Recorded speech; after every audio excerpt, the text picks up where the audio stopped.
Magic is real. I'm tired of people ignoring it. It's 2025. Can we stop acting like magic doesn't exist? Can we stop being lukewarm about magic? As if it isn't by sheer magic that you and I are reading. What is this other than magic? The fact that we're all just spawned here without any sort of concrete roadmap, there's a ton to distract us from sitting with this basic question of existence. Why the f are we here? I have a theory.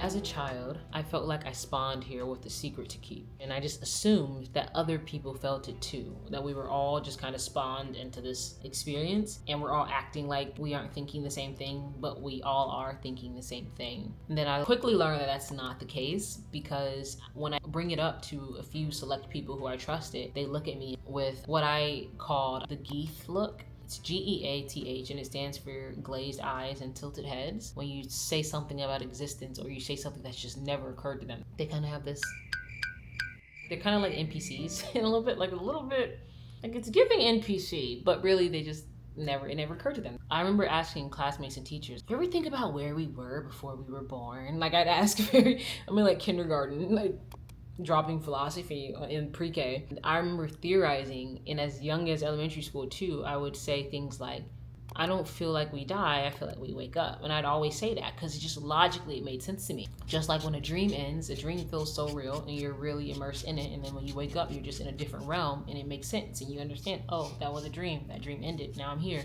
And I always just felt like dying would be the same thing. I don't know. I always saw it as like, oh, you go to sleep, you wake up, and this dream is done for you. Now you're in your other life, your waking life, or whatever it is.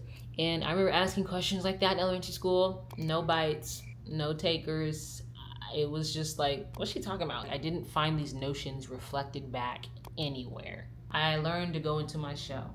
I've always been confused by this collective amnesia, just as if we all aren't in a magical realm. So I had to settle on the idea that the collective must be under a spell that keeps us dormant to all these things that are very obvious, which is true. But outside of that, come on y'all, like, wake up and smell the roses. We've been conditioned to fear ourselves and all these things that are natural, and if we're being honest, come on, lots of this was rooted in racism. If you know, you know. But it just makes me sad to think about how many people have been severed from these parts of themselves.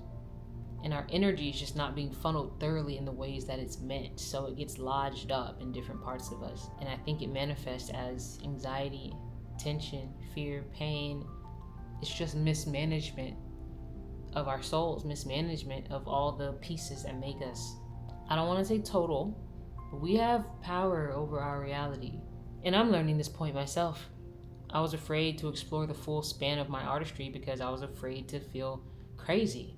But now I am more than okay with being seen as crazy if I know that my source and my God is smiling at me. As long as the source, my higher self, God, whatever, or whoever you believe in, is like, okay, she's figuring it out. Anyway, that's all.